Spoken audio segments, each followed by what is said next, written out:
शिव ओम विवाह क्रिएशन में आपका बहुत बहुत स्वागत है। मैं आपको कहानी सुनाने जा रही हूँ।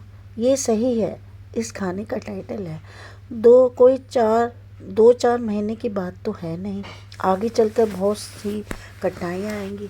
हमारा जीवन तो आज है, कल नहीं। भाई भाभी के साथ पूरा जीवन बिताना आसान नहीं। घर से में छोटी छोटी बातों में बड़ी बड़ी बातें जन्म ले रहती हैं और रिश्ते खराब होते हैं।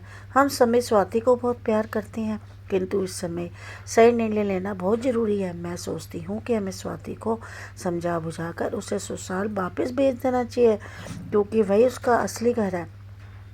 स्वाति के विवाह को 2 वर्ष भी पूरे नहीं हुए थे कि सौभाग्य की हत्या कर उसके जीवन में हमेशा के लिए प्रवेश कर गया। जितना दुख पूनम और अजय को अपने बेटे को खोने का था, उतना ही दुख उन्हें स्वाति के विधवा होने तथा 1 वर्ष के नन्हे मयंक के सिर में पिता का साया उठने का भी था। स्वाति के भविष्य के लिए उसके मन में हजारों चिंताएं जन्म ले चुकी थी। दोनों पति पत्नी स्वाति ने अपनी बेटी को इस तरह से प्यार करते थे। स्वाति भी इस परिवार से बेहद खुश थी, लेकिन पति के जाते ही असुरक्षा और परायेपन की भावना उसके अस्तित्व मस्तिष्क पर हावी होती जा रही थी। इस डर से असुरक्षा की भावनाओं के चक्रव्यूह में फंसी स्वाति अब अपने मैके जाना चाहती थी।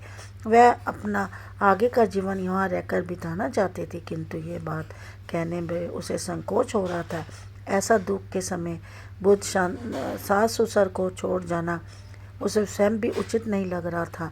उसके मन में पल रहा असुरक्षा का डर उसके कर्तव्य पथ पर बाधा बनकर खड़ा हुआ था।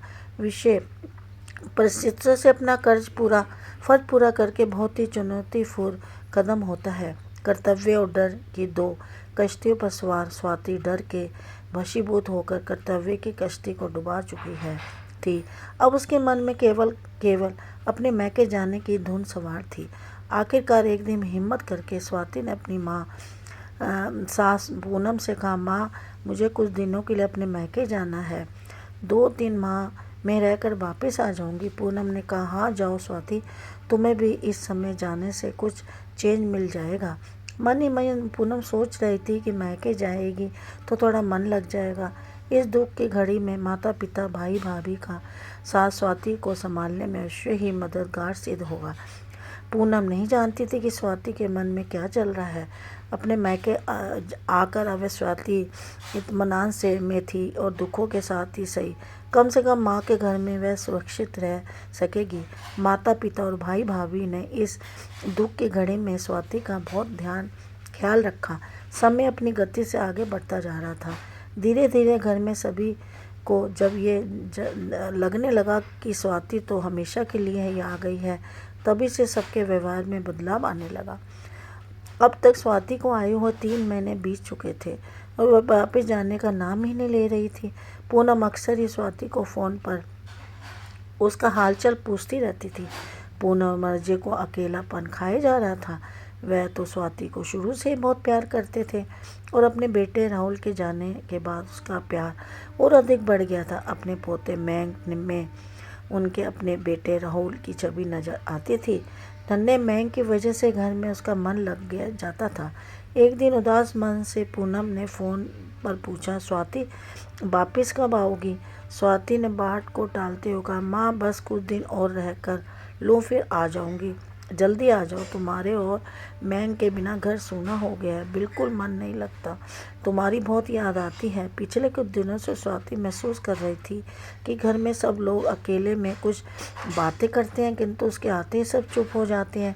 एक दिन स्वाति को उसकी बातें सुनाई दे गई।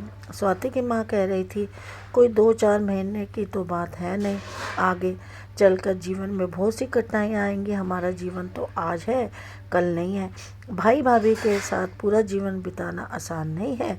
घर में छोटी छोटी बातों से बड़ी बड़ी बातें जन्म ले लेती हैं और रिश्ते खराब होते हैं। हम सभी स्वाति को बहुत प्यार करते हैं, किंतु इस समय सही निर्णय लेना बहुत ज़रूरी है। मैं सोचती हूँ कि हमें स्वाति को समझा कर उसे ससुराल वापस भेज देना चाहिए, क्योंकि वहीं उसका असली घर है। तभी बीच में भाई ने कहा, एक और जवाबदारी का बोझ मैं नहीं उठा सकता। स्वाति की भाभी ने कहा, हाँ हमारे भी 2 बच्चे हैं और स्वाति का बेटा मयंक दोनों बच्चों की लड़ाई झगड़े से भी मनमुटाव होते हैं, कभी कभी आने से प्यार बना रहता है। हमेशा साथ रहना ना बाबा, मुझे तो ये ठीक नहीं लग रहा। वैसे भी स्वाति के घर ससुर तो कितने अच्छे हैं, कितनी बार उनका फ़ोन आता है कि स्वाति तुम कब आओगी। स्वाति की भाभी की बात खत्म होते उसका भाई कहने लगा, स्वाति अपने कर्तव्य से मुंह मोड़ रही है माँ, उसे ऐसा नहीं करना चाहिए। सास ससुर के लिए भी उसे उसका फ़र्ज बनता है ना। बूढ़े माँ बाप को ने अपना बेटा खोया है, अब उसके पोते को भी तो उनसे अलग कर देना तो उन पर अत्याचार नहीं होगा। स्वाति के पिता खामोश थे, उनकी आंखें नम थी। वह जानते थे उनकी पढ़ी लिखी बेटी किसी पर बोझ नहीं बनेगी, लेकिन वह भी बात की गंभीरता को समझते हुए खामोश ही रहे। उसकी उदास आंखों में मजबूरी के साफ साफ आंस नजर आ रहे थे। सभी की बातें सुनकर स्वाति की आंखों से अपने आप ही आंसू बहने लगे और इन आंसुओं के साथ ही मैके में पूरी उम्र खुशी से सुरक्षित रहने की उसकी भावनाएं भी बह गईं। आज पहली बार उसने कड़वे के तो सत्य को हकीकत में अपने समक्ष महसूस किया। ये सोच रही थी कि किसी ने भी कुछ गलत नहीं कहा, सब ने ही सही ही कहा है। बुरा मानने या दुखी होने की ज़रूरत नहीं है। भैया भी तो सही कह रहे हैं, मैं अपने फर्ज से मुंह मोड़ रही हूँ, केवल अपने भविष्य के लिए सोच रही हूँ। राहुल के माता पिता को मैं अकेले कैसे छोड़ सकती हूँ। राहुल की आत्मा भी मुझे कभी माफ़ नहीं करेगी। मैं ही गलत थी, मुझे अपनी गलतफहमी तुरंत सुधारनी चाहिए। सोचते हुए कमरे में जाकर स्वाति ने अपना सूटकेस तैयार कर लिया और पूनम का फ़ोन उठाकर बोला, माँ मैं आज ही वापस आ रही हूँ।